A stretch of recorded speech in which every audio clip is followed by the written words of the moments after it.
Welcome to Silent Chronicler. Tonight's Calm Chronicle will take you far beneath the living city of Paris, into its silent heart of stone and memory, where light fades gently, and silence lingers like perfume trapped in time. If you're staying with me tonight, leave a like and subscribe. Let me know in the comments where you're watching from and what time it is right now. Let's enjoy the rest of this night together. And you are not entering but returning. Imagine for a moment that you wake not to sunlight or the rustle of curtains in a warm room, not to alarm clocks or voices in the kitchen above, but to darkness that does not threaten, to stillness that does not press, to a room whose walls are not walls but breath, curved and ancient, shaped by chisels held by hands that no longer have names. Your first thought is not confusion, it is quiet, the kind that arrives before thought itself, the kind that surrounds you like deep water, cool and complete, and as you open your eyes, the darkness before you is not total, but textured, and a soft golden glow flickers to your left, its source a small iron lantern, old, almost timeless, standing vigil beside you on the floor. The air you breathe is slow, filled with the scent of wet limestone and the distant echo of burnt tallow, as if candles were extinguished not hours ago but centuries, and yet their trace remains just barely. Beneath your palms, the stone is cold but not sterile. It's alive with the faint dampness of underground air, coarse with the sediment of silence. You sit up, not quickly, slowly, as though the weight of the place around you must first grant permission.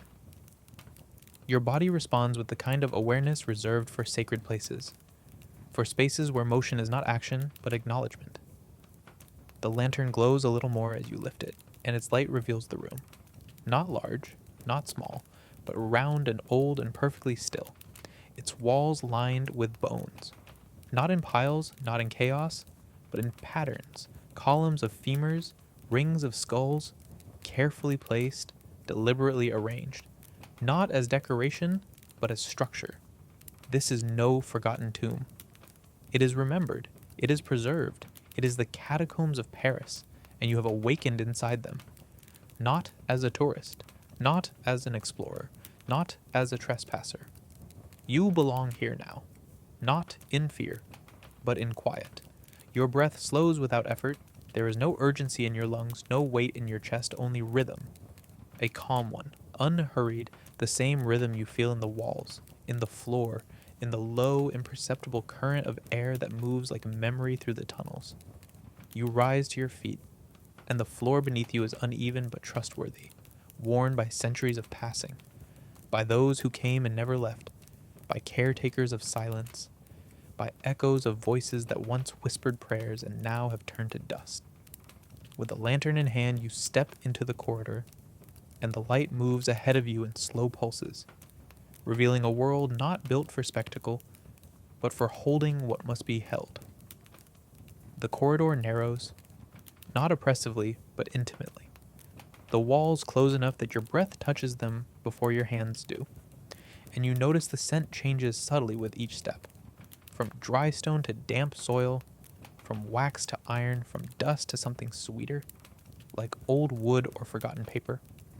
You pause at the first turn, and the silence pauses with you. It's not that sound is gone, it's that silence here is more complete, more intentional, more alive than any silence you have known above. It listens. It holds. It understands. Your shadow flickers against the wall as you turn left deeper into the passage. There are carvings here, not ornate, not grand, just initials, dates. A line of verse half erased by time. Someone once stood here and carved a name into the stone with patient hands, not to be remembered, but simply to exist, to confirm that they had been here, that they had touched this same wall, breathed this same air, moved through this same dark. You continue, and the bones continue with you, always on both sides, always arranged, sometimes broken, sometimes fused together, always silent, always present. You think not of death, but of endurance, not of absence, but of preservation. Every skull here once held laughter, tears, memory. Every femur walked through sunlight. Every ribcage once expanded with breath.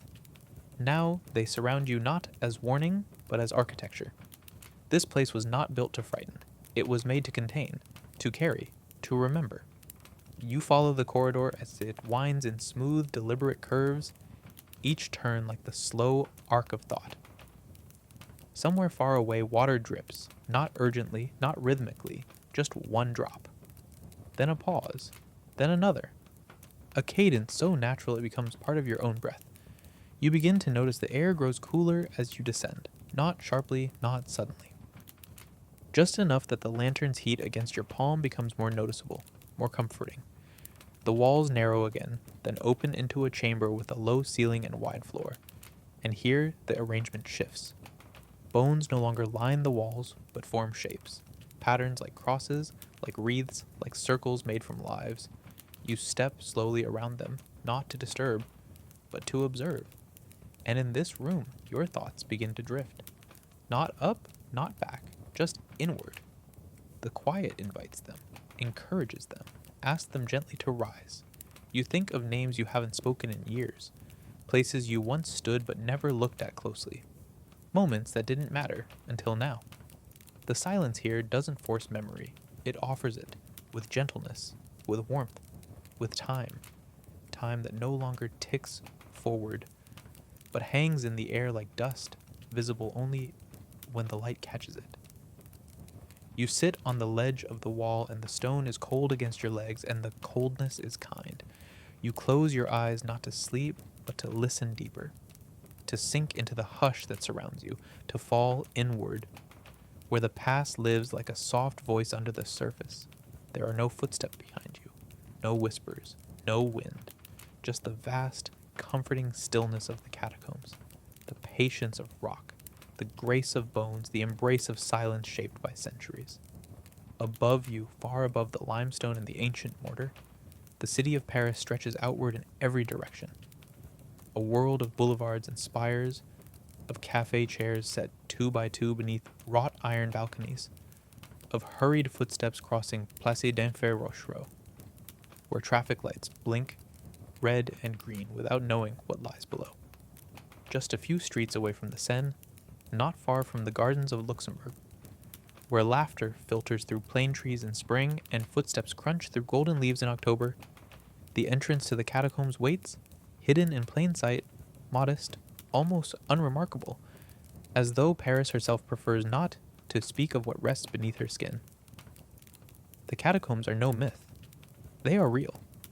They are vast. More than 300 kilometers of tunnels curve and double back beneath the city's arrondissements, carved originally not for death, but for stone, quarries that once fed the buildings above, now transformed into a resting place for the bones of millions. 6 million, they say, maybe more, transferred from overflowing cemeteries in the late 18th century, carried down by hand, by cart, by candlelight, placed here not out of reverence alone, but out of necessity, and yet the result is something that feels sacred, something that reshaped the very foundations of Paris into a cathedral of stillness. And it is here, not in Montmartre, not on the bridges of the Seine, not in the stained glass of Sainte-Chapelle, but here, below all that you now stand, lantern in hand, alone, listening, breathing. You think of the city you once knew, the smell of bread rising at dawn in narrow streets, the shimmer of rain on the rooftops of the Marais, the voices of strangers rising in clusters from the metro, the chiming bells from the towers of Saint-Sulpice, echoing over morning pigeons. All of it continues, unaware. Above, life carries on in motion, in brightness. Below, time exhales. The catacombs wait. The air around you is unmoving, not stagnant, but perfectly still, as if motion has been folded inward and all energy redirected into silence. You pass an opening on your right, a stairwell carved deep into the floor, its steps descending into a blackness untouched by the lantern's glow. And though the path ahead remains wide and walkable, a part of you wonders what sleeps below the level where you now walk. Paris has layers, and this is one of its oldest. A mirror beneath the surface, a negative of the city.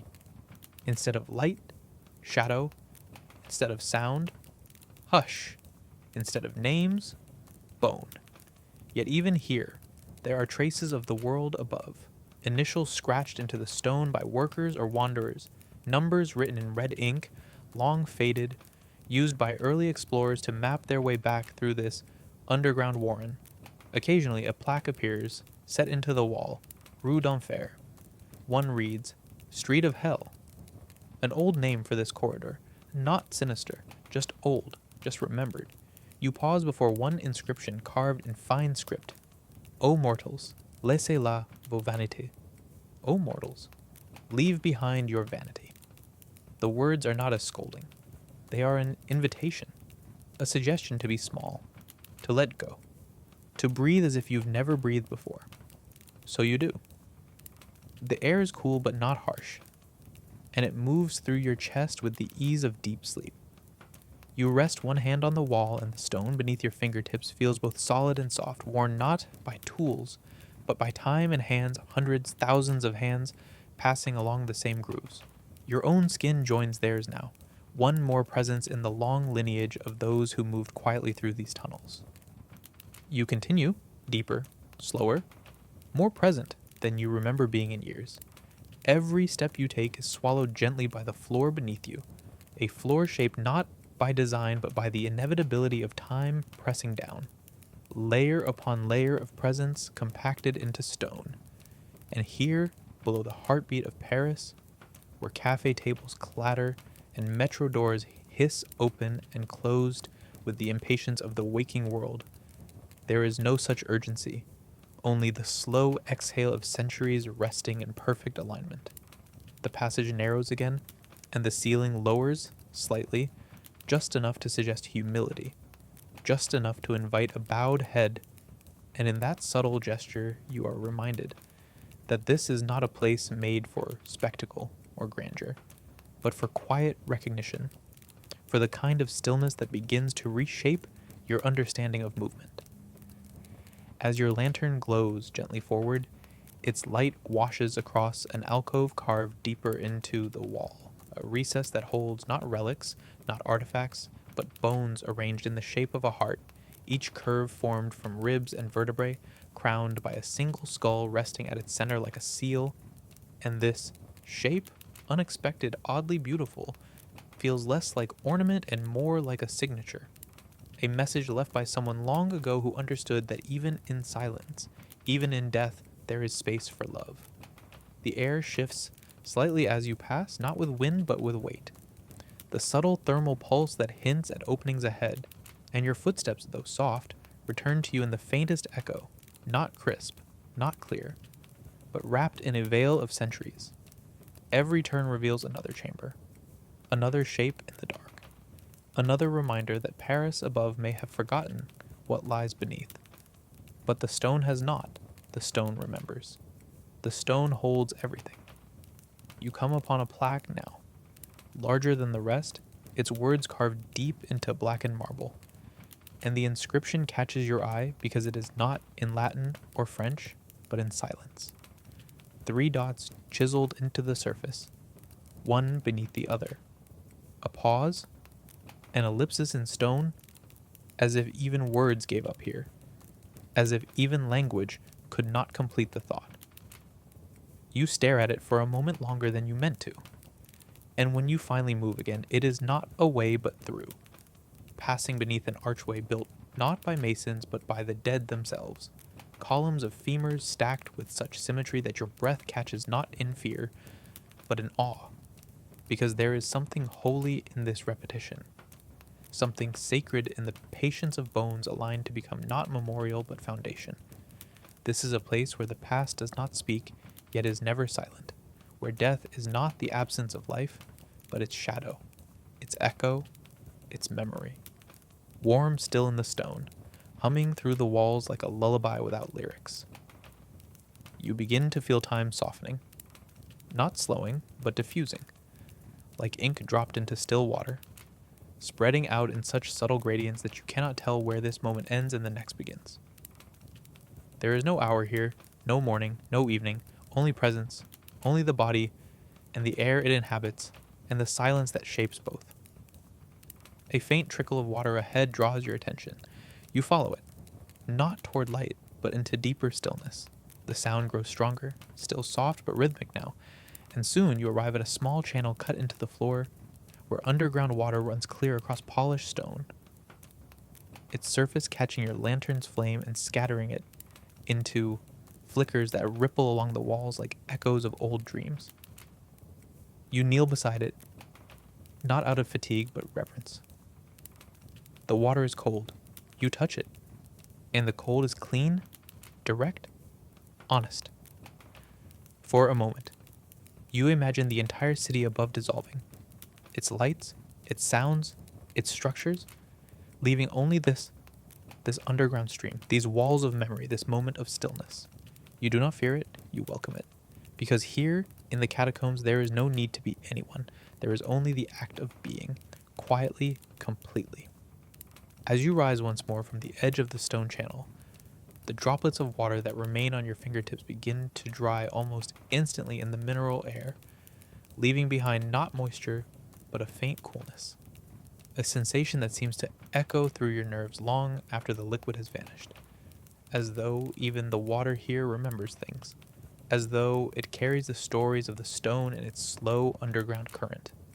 The lantern, still flickering quietly in your hand, casts its light ahead in long ovals of amber, and in that light the walls seem to breathe, not in motion, but in mood, their texture shifting gently as your eyes adjust, revealing tiny carvings you hadn't noticed before, marking so faint that they appear only at certain angles as if they choose when to be seen. One symbol in particular draws you closer, a small spiral etched into the stone beside a ribcage embedded in the wall. The spiral worn, delicate, no larger than your thumbprint, but unmistakably deliberate, as if it were left by someone not to decorate, but to mark a turning point.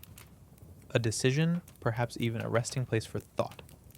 You pause there, letting your eyes trace the soft curve of the spiral, and your mind begins to spiral too, not into confusion, but into depth, curling inward through layers of memory and meaning, until even your breath seems to mimic the shape, expanding slowly, then returning, smaller, quieter, settled. The tunnel veers to the left, and as you follow it, you notice a change in the light, not in brightness, but in tone. The stone here grows darker, denser, as though this section of the catacombs lies deeper still, as though each meter forward carries you not just farther from the surface, but closer to something essential, something unspoken. A gentle incline slopes downward, and your steps become slower, more deliberate, the way one walks into a space meant for listening. On your right, a low opening appears, not a tunnel, but a niche, a hollow carved into the wall no larger than a man, and within it, a solitary object sits in the center of a carved stone ledge, a wooden chair. It is simple, worn, and beautiful in its age, not a relic, not a throne, just a place to rest. You approach, place the lantern beside it, and lower yourself into the seat. The stone beneath your feet is uneven, the air still, the silence complete. From here, the passage ahead stretches into darkness, and behind you the curve of the tunnel has vanished into shadow, as if you have been gently removed from time. You sit without purpose, without plan, without fear. And in this stillness, something inside you begins to unfold. Not a thought, not a memory, but a feeling, a slow recognition that the quiet around you is not empty, but full. Full of the lives once lived above this place. Full of the footsteps that once walked the bridges of Paris. Full of the words once spoken beneath the dome of the Pantheon, of the hands that once held candles inside Notre Dame, of the laughter that echoed through the markets of Les Halles. It is all still here, in some way, held in the breath of the city's oldest corridors. You close your eyes, not to shut the world out, but to feel it more clearly. The silence becomes texture, the air becomes weightless, and your heartbeat becomes the only sound that matters. Not because it is loud, but because it is yours. And because here, deep beneath Paris, you can finally hear it. Time passes differently now, not in measured intervals or ticking seconds, but in breaths, each inhalation carrying a depth that stretches beyond the present moment, and each exhale dissolving gently into the stillness around you, until the space between thoughts becomes larger than the thoughts themselves, until awareness becomes something softer, quieter, less about knowing and more about being. You don't remember how long you've been sitting here. Minutes, perhaps, or something longer. But it doesn't matter. The walls have not changed. The chair has not shifted. The lantern still flickers beside your foot, its glow tracing lazy patterns across the stone like the rhythm of a story that tells itself over and over without needing an ending. When you finally stand again, your legs respond slowly, not with stiffness but with hesitation, as though they too have grown accustomed to stillness, as though motion now requires gentle persuasion. You lift the lantern and the circle of light resumes its slow dance along the corridor, and with it, your journey continues, deeper, quieter. A narrow staircase appears to your left, descending sharply into a darker section of the catacombs, its steps uneven, carved directly into the limestone. You hesitate at the top, not from fear, but from a quiet reverence, the same way one might pause before entering a sanctuary. Then, one foot forward, then the next, the sound of each step softened by centuries of dust. The air grows colder as you descend, not biting, but dense, wrapping itself around your arms like a heavy shawl, and the smell deepens too. More mineral now, more earthy, tinged with something faintly metallic, not unpleasant, but grounding. At the bottom, a low tunnel stretches forward, its ceiling arched so tightly you must bow slightly to pass through. Here, the walls are closer, the silence thicker, and the bones even more densely packed. Skulls arranged in vertical stacks reach shoulder height, their sockets hollow but peaceful, their expressions no longer human but architectural. You walk slowly, each step echoing back a moment later, delayed by the narrowness of the space, and in that delay, you begin to hear something else. Not sound, exactly, but memory, carried in the way the stone holds temperature long after a hand has left it. A small plaque appears, mounted to the right wall, black with age, but the lettering still legible. Il est plus facile de mourir que de se souvenir. It is easier to die than to remember. You read it once, then again. And this time, you feel it more than understand it. Because here, in the company of so many forgotten names, you realize that remembering is not an act of mind, but of place. The catacombs remember for you. They remember everything. A slow draft of air brushes your face as you turn another corner. The first suggestion in hours that something still moves in this place besides you. It's cool and smells faintly of ash, as though someone once burned a journal here and left the smoke behind. The tunnel widens again, opening into a rounded chamber. In its center stands a stone column, waist high, with a flat surface worn smooth by time and touch. Upon it rests a single item, a brass key. It's aged but not rusted, simple in design, cold to the eye. You do not touch it, you only look. And somehow even that is enough, because the key is not meant to unlock doors. It is meant to remind you that some doors were never locked at all. You remain there for a moment, surrounded by shadow, surrounded by stillness, surrounded by the quiet truth that you have not been walking through the catacombs. They have been walking through you. In the chamber with the key, the air begins to settle even more, not in weight, but in intent, as though every molecule around you is becoming aware of your presence, not in judgment, not in welcome, just in silent acknowledgement, like the way fog wraps around a branch without altering its shape, only noticing.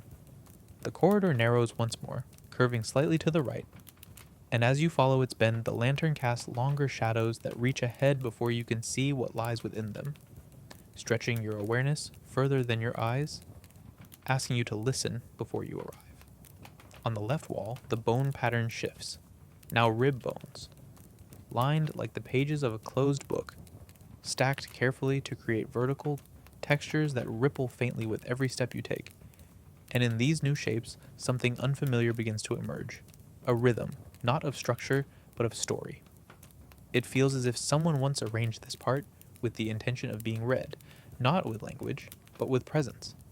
And the way the light skims across the curved ribs suggests lines, sentences, breath. You pause and look more closely. A small space has been carved into the wall, just wide enough to hold a single object. Inside it, resting carefully, is an hourglass. It's old, the glass fogged with age, the sand inside settled long ago, no longer falling. Time here, it seems, is not suspended. It is finished. And the hourglass remains only to remind you that the act of watching time pass is itself a kind of ritual, a quiet contract between motion and stillness. As you stand there, you realize something has shifted in your own movement. You are no longer walking to explore, you are walking to remember. Not your own memories, but the memory of the place itself. The way the stone remembers hands, the way the corridors remember songs sung in silence, the way each turn recalls every other turn, until the act of movement becomes less about direction and more about return. Ahead, the floor changes beneath your feet, from loose gravel to smooth damp stone, and the temperature drops again, barely perceptible, but felt in the skin like the echo of a sigh. This section of the catacombs is deeper, older, carved further from the reach of the sun, and the silence here has aged differently. No longer simply absence, but something shaped, something sculpted. You step into a chamber where the ceiling arches higher, and the light from your lantern reveals a fresco, painted not in color but in soot and shadow. A series of figures dance across the wall, faceless and flowing, their arms outstretched in a circle, their legs blurred as if in motion. The painting is faded, incomplete, but its energy lingers, held in the curve of each stroke. You realize slowly that this was someone's attempt to leave behind more than remains. They left movement. They left the idea of joy. And somehow, even in this place of bone and breathless quiet, it remains. The lantern flickers once, then steadies. And the dance continues on the wall as you pass it. A ghost of celebration that asks nothing, explains nothing, only remains. You descend once more, a slope so gentle it feels like gravity choosing, not forcing. And the tunnel's walls begin to narrow until you're walking within arm's reach of both sides. You let your fingers brush against the stone as you walk, and the texture becomes a timeline. Smoother in places, sharp in others, always cool, always real. Eventually, you come upon a bench carved into the wall, its seat shallow, but wide enough to welcome stillness. You sit. The stone beneath you doesn't resist, it simply holds. Before you, the tunnel continues, but for now, motion is no longer necessary. You place the lantern beside you. Its glow is warm, soft. The silence deepens around it. And in that deepening, you feel your thoughts begin to slow, to widen, to breathe. You are not alone here, but you are not accompanied. What walks beside you in this space is not a figure, not a memory. It is understanding, without words, without judgment. Paris is above, still full of sound, still full of light. But Paris is also here, in the cold stone and the quiet corridors, in the dust between bones, in the patience of the walls that do not need to speak. And you are part of both now, of the city that rushes, and of the one that waits. The silence holds you, not like a cage, but like a cradle. And the longer you remain seated on the stone bench, the more you begin to understand that stillness is not an absence of motion, but a different kind of movement entirely.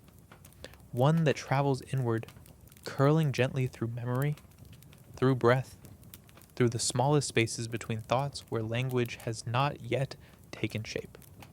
The air feels denser here, though it does not press. It surrounds you like water surrounds a swimmer, equal in all directions. And within it, there is a peace that does not comfort, but simply exists, steady, ancient, complete. After some time, though how much you cannot say, you lift the lantern once more and rise, slowly, with the ease of someone who has been shaped to fit this space, whose presence has already merged with the passage. The tunnel resumes its course, and you follow not out of curiosity now, but as part of a flow, as if the catacombs are a river and you are simply carried by it, steady and silent. Around the next bend, you notice the bones have shifted again, not in arrangement, but in tone. Here, they are cleaner, paler, almost white in the glow of the lantern, as though this part of the ossuary lies closer to some forgotten air shaft, or perhaps simply because the stone itself has changed. In this corridor, nestled into a shallow alcove just above eye level, is a shelf of stone no wider than your palm, and upon it rests something unexpected. A letter, folded, aged. Its paper is curled at the corners, its ink faded but still legible. You hesitate, then gently unfold it, the paper dry and soft like dried leaves.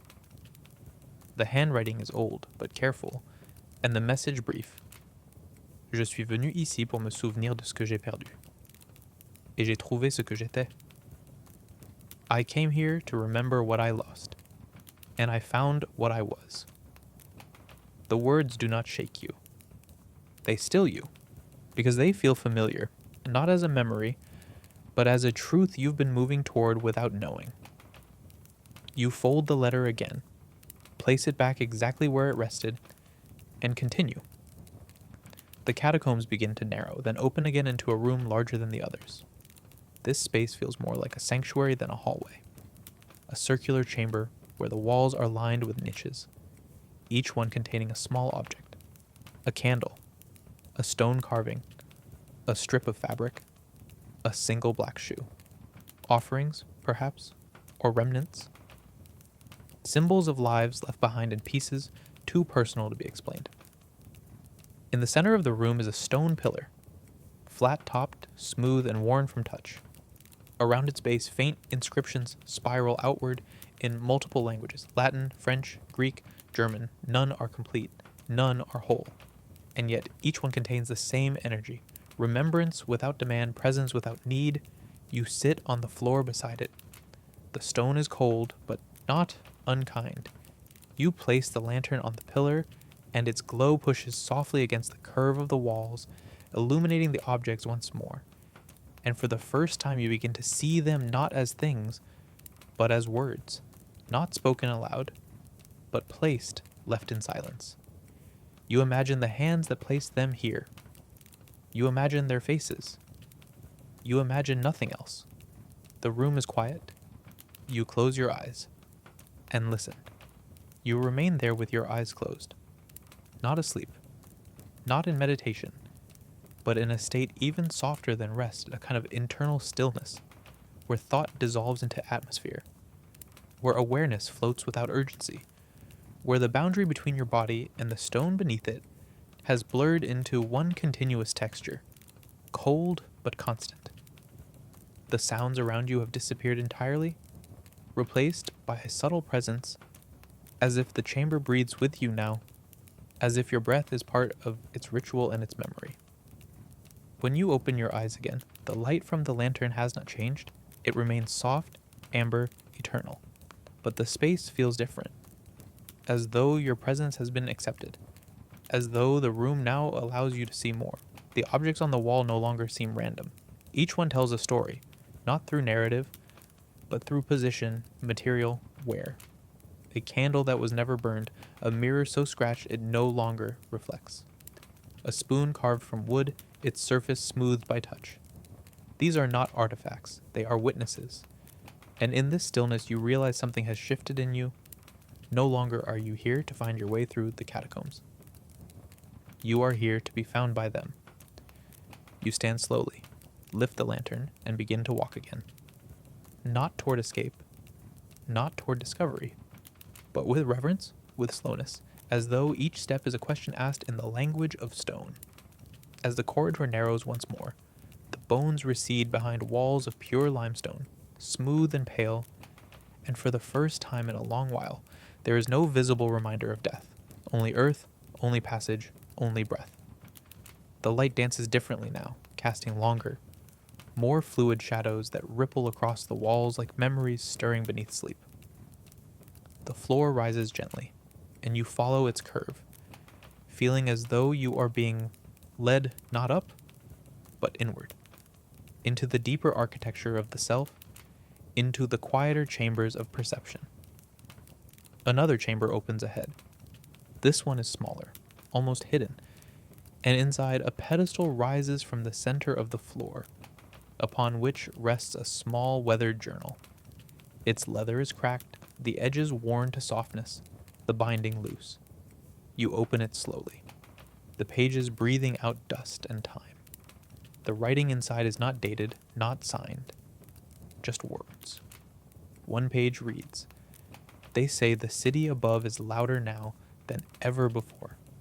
But I've found that here, beneath its feet, I can finally hear my own thoughts again."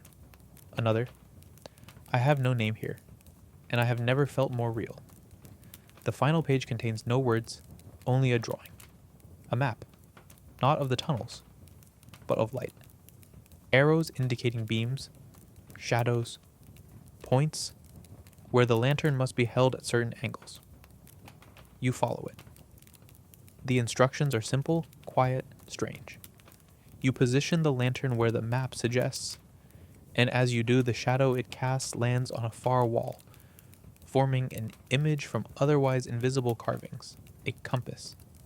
Its needle points not north, but inward, toward the space you already occupy. And beneath it, just visible, in the low light, the smallest of inscriptions. This is the way home. You do not speak. You do not move. You simply stand there, holding light, watching shadow become meaning and feeling. In that still moment, as though everything you've ever searched for, not in the city, not in the world, but in yourself, is somehow held here, beneath Paris, within the quiet, in the bones, in the breath, in the dark. The silence in this final room is deeper than any before it, not because it is emptier, but because it holds more presence, more patience, more of the unseen substance that fills a space when it has absorbed centuries of stillness without interruption. And as you sit with your back straight and your hands resting like quiet sentences in your lap, you begin to feel that the walls around you are no longer made of stone alone, but of memory, of breath, of time pressed so long into itself that it has become its own gravity, holding you in place not with force, but with recognition. And every part of your body begins to resonate with that gravity, with that awareness. As if the beat of your heart and the hum of the stone have slowly synchronized into one low rhythm that fills the room without sound. You do not need to move. You do not need to think. There is nothing here that requires explanation, only reception, only stillness, only the soft understanding that this space was never built to be found quickly, that it waits not for tourists or seekers, but for those who have slowed enough to hear it. And now that you are here, you understand that there is nothing more to reach for. The city above fades further now, not disappears, but quiets. And you no longer think of its towers, its bridges, its voices, not because they are forgotten, but because they are complete in themselves, and down here beneath them, beneath the cafe tables and the chiming bells, and the river that bends like a silver thread through its ancient streets, there is another Paris, one that does not shimmer, but breathes, one that does not speak, but listens. And you are inside it now, not as a visitor, not even as a witness, but as a part of it. The stone no longer feels like material, it feels like intention, like consciousness shaped into form. And your body, which once carried tension, questions, needs, has softened into alignment with this place, as though every vertebra, every joint, every breath has been invited into harmony with the stillness that surrounds you. There is no light change, there is no new sound, but something shifts. You feel it, not outside, but inside. A quiet letting go, a loosening of the invisible knots that once held your awareness too tightly. And in that loosening, something opens. Not a door, not a thought, a space. A soft interior widening that allows you to rest without trying, to be without explaining, to exist without effort. You do not close your eyes to sleep. You let them drift downward the way leaves fall into water, not because they are tired, but because stillness asks for no defense. And in that final stillness, beneath the bones, beneath the memory, beneath the city that spins above in the bright motion of waking life, you are not lost, not alone, not forgotten. You are where you were always meant to be, in the quiet, in the breath, in the dark that does not frighten, in the silence that holds everything, in the catacombs, beneath Paris. You remain in that stillness without counting seconds, because time has unspooled itself here, left behind in curled pages and worn steps and breath that no longer hurries, And within this timelessness, your body grows lighter, not from movement, but from release, the slow exhalation of everything unnecessary, the quiet evaporation of what you brought with you, thoughts, names, weight, noise, now slipping away like steam from stone. You begin to feel the very shape of yourself change, not in form, but in pressure, as though your edges are softening, dissolving into the calm that surrounds you, until there is no longer a border between the silence you entered and the stillness you have become. The lantern beside you continues its gentle glow, and the shadows on the walls no longer move. They rest, they breathe, they accept. There is nothing in this moment that needs to be understood. You feel not sleep, but peace. Not forgetting, but remembering differently. Remembering with the body, with the breath, with the absence of effort. And so you allow yourself to remain seated, not because there is nowhere else to go, but because there is nowhere better to be. Above you, in a city that dances with lights and conversations and the restless motion of 1,000 footsteps, Paris turns the pages of another evening. Windows are opened, laughter echoes down quiet streets, bells toll somewhere near Montmartre or Saint-Germain, unnoticed by the world that spins without pause. But here, in the earth below, in this carved-out breath of eternity beneath the rush, beneath the clamor, beneath the need for anything beyond presence, you are complete. No more doors, no more corridors, no more questions. Only stone, only breath, only you. And the silence that says, in its own way, that this is enough, that you are enough. That being here, beneath Paris, in stillness, in surrender, is a kind of arrival no street sign could ever point to, no map could ever lead to, no name could ever describe.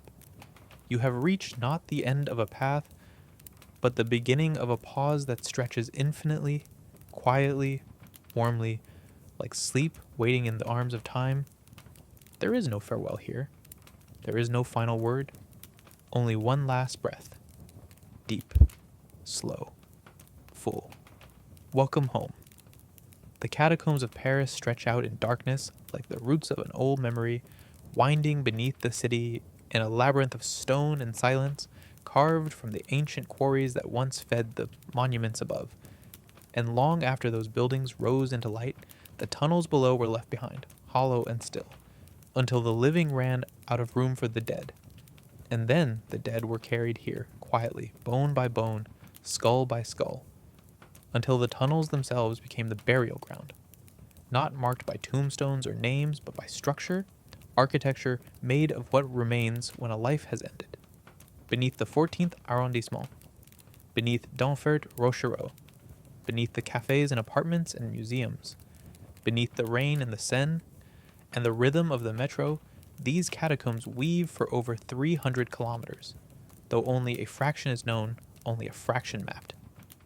And of that fraction, only a narrow path is open to the public, a path carefully lit, clearly marked, a place where tourists pass quickly, snapping photos of skulls they don't recognize, pausing only long enough to read the sign, Arrête, c'est ici l'empire de la mort. Stop. This is the empire of death. But that is not where you are. You did not enter through the turnstiles. You did not follow the signs. You awoke in the stone itself, placed somewhere deeper, quieter, more forgotten than even the forgotten. The air here has no scent of the surface, no carbon from cars, no perfume of street food, no echo of voices. It smells of stone. Damp, pressed stone that has not changed temperature in hundreds of years. Stone that has held the same air in its lungs since before the French Revolution, before Napoleon, before the maps were drawn to tell you where anything begins or ends.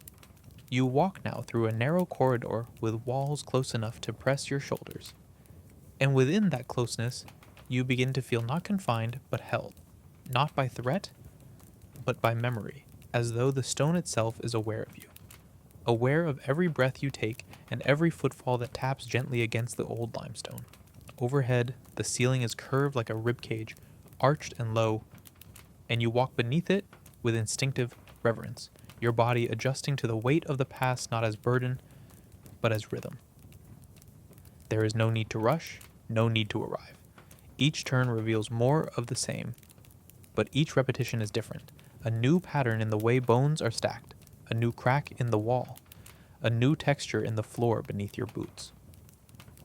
You begin to notice subtle markers etched into the stone, numbers painted in black, fading, often unreadable, reminders of an early attempt to map these tunnels, a geometry imposed on the chaos of death. And yet still, even now, much of the network remains unmapped, unknown, shifting, like a dream you try to recall in the morning but feel slipping from your hands the moment you open your eyes. In the darkness beyond the official route, the catacombs are home not just to bones, but to memory itself. Not memory as recollection, but memory as weight, as air, as tone. You do not see ghosts. You feel what has been remembered too long to disappear. The walls hum with it. The corridors breathe it. The silence does not erase it, the silence preserves it. Each chamber you pass holds a different mood, some narrow and stern, others wide and echoing, like underground chapels made not for prayer but for reflection.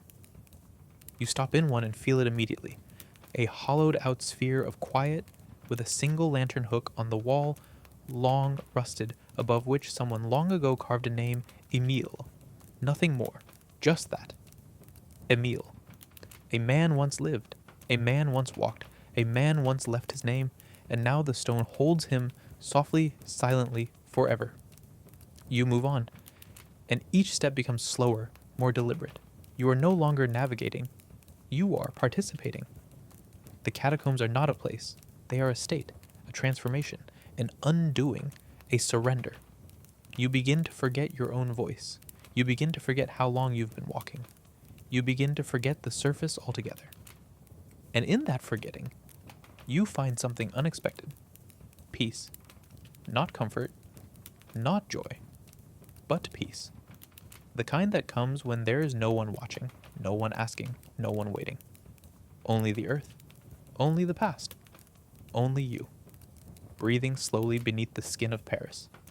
And the deeper you go, the more the concept of depth begins to blur.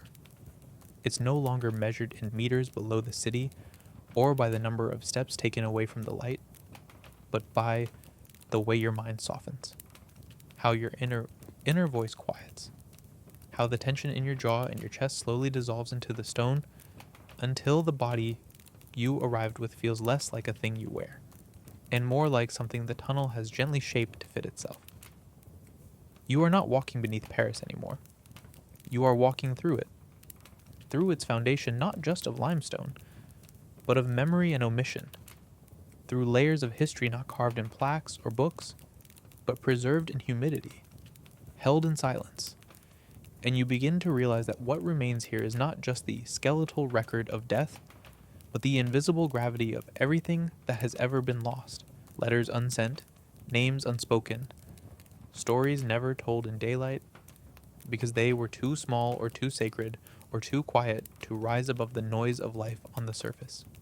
In one hallway, the walls widen just enough to offer a ledge, and resting upon it, tucked in a shallow depression in the rock, you find a single leather shoe. It is curled with age, shriveled at the toe, and covered in the soft gray bloom of underground dust, not placed there ceremoniously, not marked, but there, undeniably, as if someone needed to leave behind one last part of themselves before crossing a threshold. And you stand before it not with questions, but with understanding, not of the shoe or the person who once walked in it, but of the need to release something, to give a final shape to the act of departure. You do not take it. You do not photograph it. You breathe, and you move on. Another corridor opens, and this one is shaped like a vault, the ceiling higher, the floor smoother, the air strangely warmer. And here, on the walls, bones are not arranged in their usual strict alignment, but in curves and spirals, symbols of movement, as if the very dead had been asked to dance, to become part of something fluid, something that never stops turning. One spiral leads your eyes inward, and at its center is a mirror, small, round, its glass so old it barely reflects. But when you lean close, you see not your face, but only a shadow, a faint outline, as if the catacombs are reminding you. You are here, but not entirely. Some part of you has already begun to fade, to loosen its grip on what you thought you were when you entered. And that's not frightening. It's beautiful. Because in this place, everything unnecessary falls away. Ego, expectation, noise. The bones don't care who you were. The walls don't ask where you're going. The silence has no interest in performance. It simply receives. And you let yourself be received. You continue walking, and your pace no longer follows time. It follows breath. You are not counting steps. You are listening to the rhythm beneath your feet, the way stone speaks without voice, the way shadows curve with purpose, the way every chamber seems to invite you into a deeper question. What if this is not below life, but beside it? You find yourself in a room where the bones have been shaped into arches, not crude but intentional, as if someone wanted to build a doorway through memory. And in the middle of the archway stands a chair, not facing the exit, not placed against a wall, centered, alone. You sit, because there is nothing else to do, because everything about the space has asked you to pause. The moment your body rests, something inside you stills.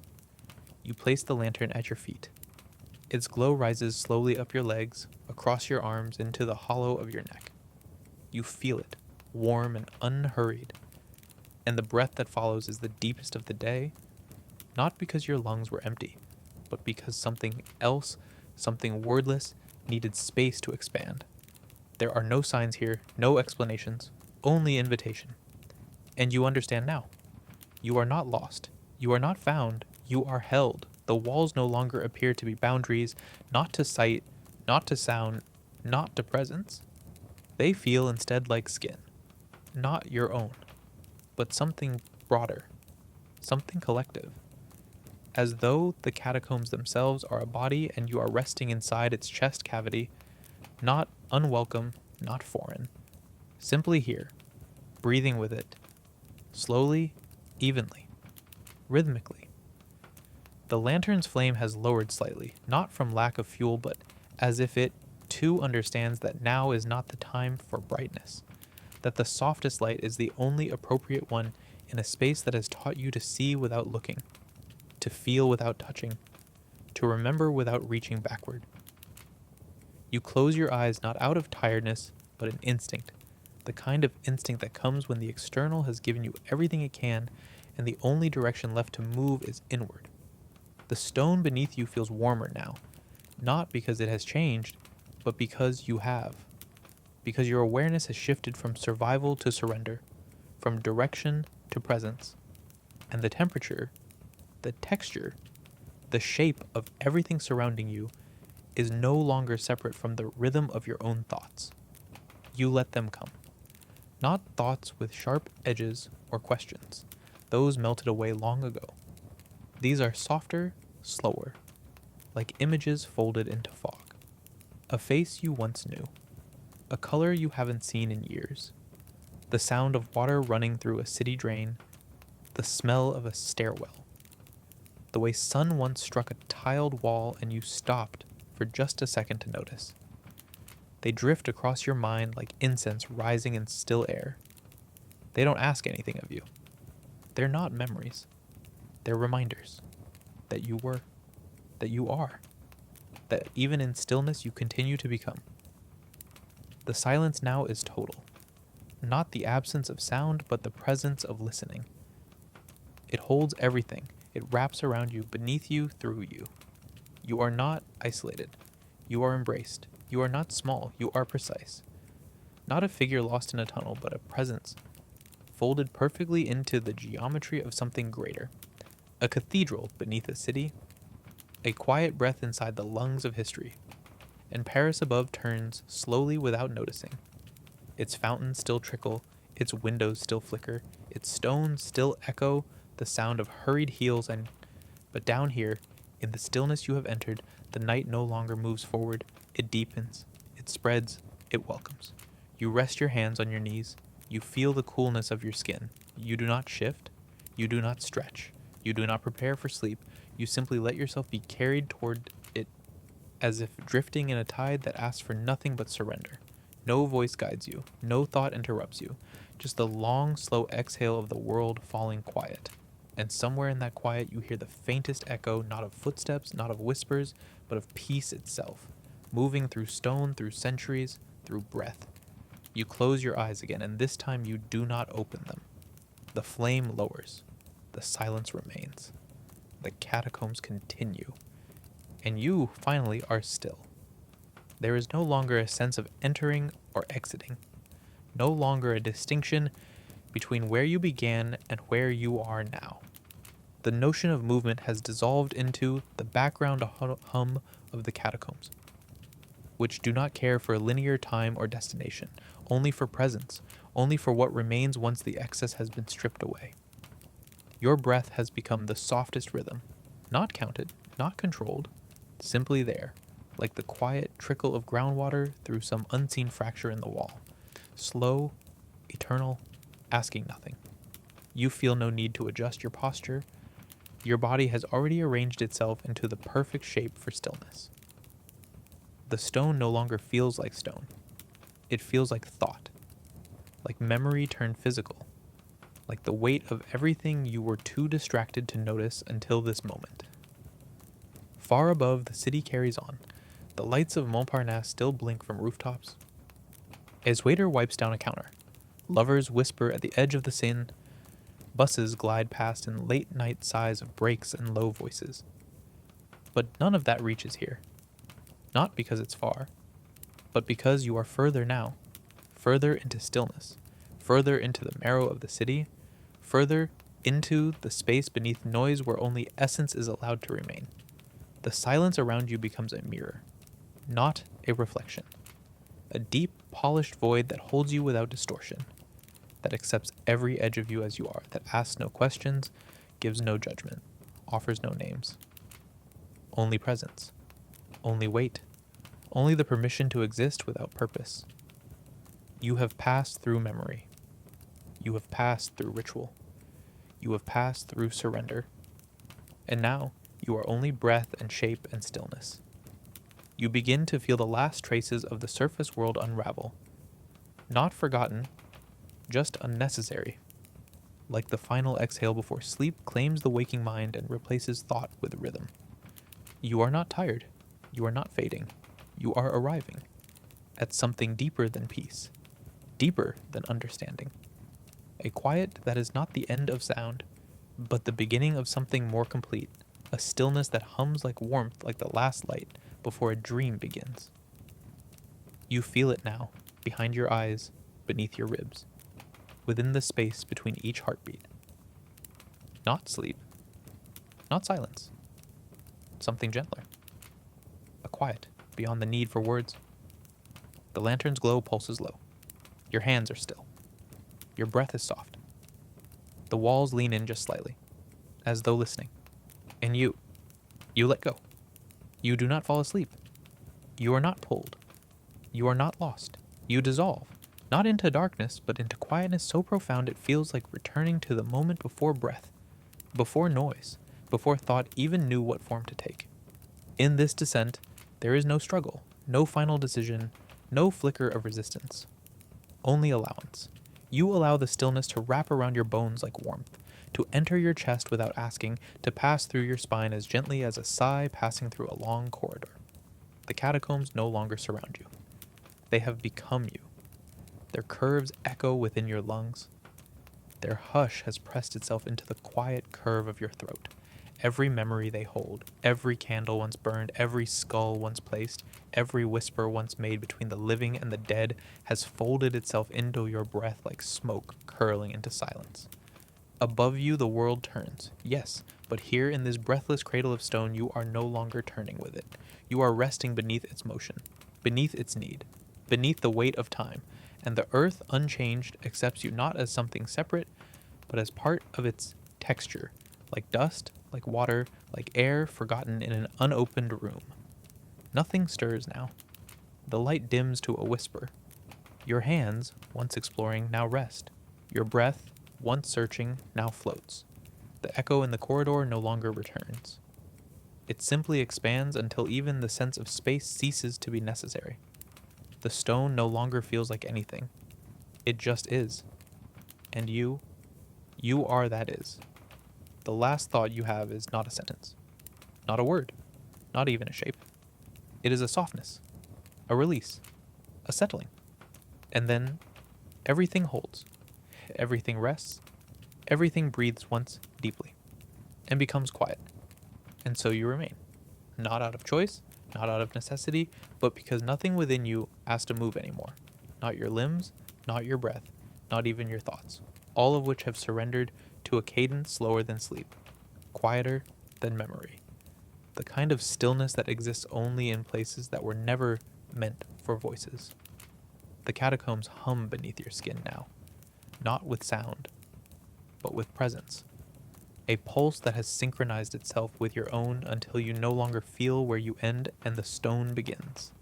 Every breath you take arrives like the echo of something older, something vast, not just years, not just centuries, but the residue of 1,000 moments lived and forgotten, all of them folded into the very dust you now sit upon. You have no urge to leave, not because you're held, but because you've been given something more complete than escape. Belonging. A belonging not to people, not to purpose, but to space, to form, to quiet, to the deep resonance of having nowhere else to be. And with that recognition comes a soft widening inside you, like a door that was never shut, finally realizing it has always been open. You think again of the city above, of Paris, the world that spins above these chambers with its music and perfume, its bicycles and bells, its evening lights casting golden rectangles on bedroom walls. And you smile, not with lips, not with expression, but with breath. That city still sings, that world still pulses. But its urgency no longer commands your attention. You feel no need to return to its pace, to its surface. You are beneath it now, not as an escape, but as foundation. The thought of walking again rises in your chest, not as desire, but as suggestion. A gentle whisper from the tunnels. An invitation to drift, to carry this silence through the next corridor not as a visitor, but as part of its current. So you rise. The stone is familiar now. Your feet do not disturb it. You carry the lantern again, though its light is now less a guide and more a companion. It casts no command, makes no claim. It simply walks with you. The tunnel ahead is narrow, winding. It curves like thought, turning inward before reaching out again. The walls are closer here, and yet you feel more spacious than ever. Symbols appear again. Not words, not names, but markings, crosses, spirals. Lines curved like rib cages, some painted, some scratched, some carved so delicately they only appear when the light flickers just right. You do not analyze them. You do not decipher. You feel them, like voices humming beneath the walls, like a song that has no beginning. You follow that song. It takes you to a new chamber, deeper still. You feel the air change, not colder, not heavier, but slower, as if even the molecules here have chosen to rest. The bones here are older, dustier. Their color faded to a soft gray like ash that never lifted. In one alcove you find a circle of candles, all unlit, all melted differently, as though they were burned on different days, different years, by different hands, but all gathered here in some unspoken agreement that this is where fire rests. You kneel beside them, not to light, but to be close, to listen, to let the wax tell its slow story of heat and time, and as you stay there, surrounded by stone, bone, wax, breath, you feel something stir not in your body but in your awareness. The understanding that the silence you have come to know is not absence. It's structure. It's scaffolding. It's a cathedral with no ceiling. A hymn with no sound. A lullaby written into the stone itself. You lie back on the floor now. The ground welcomes you. Not softly, but surely. You close your eyes again, not to sleep, but to enter. And when you do, when you drift, the space around you continues to breathe. There is no boundary between breath and thought now, between skin and stone, between silence and self.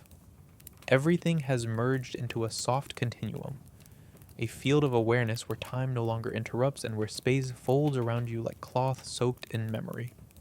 You lie still, but your mind is not dormant. It moves slowly like sediment drifting along the floor of a deep ocean, pulled not by current but by gravity older than language, older than names. In this horizontal rest, your eyes closed and your limbs aligned with the floor, you begin to see things not with vision, but with presence. Shapes form. Not images, not dreams, symbols. A circle carved in soft earth. A doorway lit from within. A staircase leading nowhere, but into light that feels familiar. These shapes are not invented. They rise from below thought, from the stone's own memory, offered to you not for explanation but for acceptance. You do not resist. You do not name. You simply drift through them as if walking through smoke that remembers fire. The catacombs do not sleep, but they dream. And you are inside that dream now, folded into the rhythm of stone that hums without melody, that pulses without beat. Your breath has aligned to something deeper than breath. Your stillness has become a kind of expansion. You are more spacious now than when you walked, more fluid than when you sat. You are still, yes, but you are vast within that stillness, a chamber inside a chamber, a silence inside a silence. From far within, the faintest sound emerges, not heard but sensed. A tone, low and steady like the memory of a bell that once rang for someone long gone, its echo now etched into the air itself. That tone moves through you. It finds your bones. It resonates through your spine. Not loudly, not with purpose, only with presence. And as it vibrates gently through your ribs, your chest, your closed eyelids, you feel the city above more distantly than ever. It is not gone. It is simply elsewhere. You do not long for it. You do not rise toward it. You are beneath it, yes, but also inside something more intimate than location. You are inside the pause between stories, the breath between centuries, the hush between one life and the next. And as this realization settles into you, like warmth sinking into skin, you feel the final exhale begin to rise from your chest. Not because it is time to leave, but because it is time to rest, to truly rest. Without expectation, without memory, without anything left undone. Just this breath, this silence, this moment. And then stillness. Stillness that asks for nothing. Stillness that holds everything. There is no farewell in this place, no closing gate, no final footstep to mark departure. Because nothing truly ends in the catacombs. Not time, not breath, not memory. Everything that enters becomes part of the quiet, and the quiet does not let go, not out of possession, but out of reverence. You lie within it, not as a visitor now, not even as a witness, but as one of its own, a breath it has taken in slowly, and held gently within its hollow chest. The air around you feels heavier now, not like burden, but like velvet, thick with stillness, soft with age, and full of unspoken knowing. It rests on your skin, enters your mouth as you breathe, curls beneath your fingernails and behind your closed eyes. It does not press, it welcomes. Above you, far above, the city has drifted into sleep. Street lamps blink into their final hour. Rain scatters across rooftops in Montparnasse. A tram rolls past Denfert Rochereau for the last time before dawn. But none of that reaches here. You are below it all. Beneath the cafes, beneath the churches, beneath the laughter and the sorrow and the music and the noise, deeper than history, deeper than dreaming. The catacombs have grown darker now, not for lack of light, but because your eyes are no longer needed. You see with rest. You hear with breath. You feel with stillness. A soft warmth gathers at the base of your spine and moves upward, slowly, gently, like the first sun that never rises, like a tide that lifts without flooding. It moves through your ribs into your shoulders, into your throat, and there it lingers, not as a lump, not as sorrow, but as something too whole to carry a name. You do not speak. There is no voice to find. You do not reach. There is nothing left to grasp. Everything is here. Everything has always been here. The stone, the dark, the breath, the memory, the peace. You curl slightly now, instinctively, the way leaves curl as they fall, the way waves fold into sand, the way sleep takes the edges from waking without asking.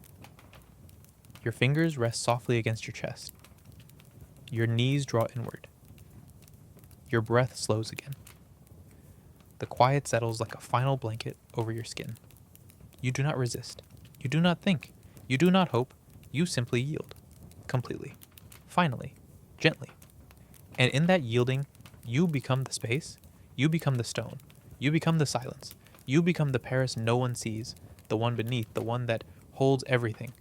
The lantern beside you dims one last time, and there is no more flame, only warmth, only hush, only the rhythm of something far older than sleep. You are safe. You are still. You are home. And now, as your breath softens, as your body lies still, and the quiet beneath Paris holds you like a deep forgotten lullaby, allow everything to fade, not into darkness, but into comfort, into stillness, into sleep. Let go of the city above. Let go of the hours behind. Let go of even your name. You are no longer watching the night. You are the night. The breath in the stone, the hush in the corridor, the warmth in the dark. You are safe. You are whole. You are silent, and this moment will not ask anything more of you. Good night. Sleep well. Let the silence carry you. Until morning finds you gently. Good night.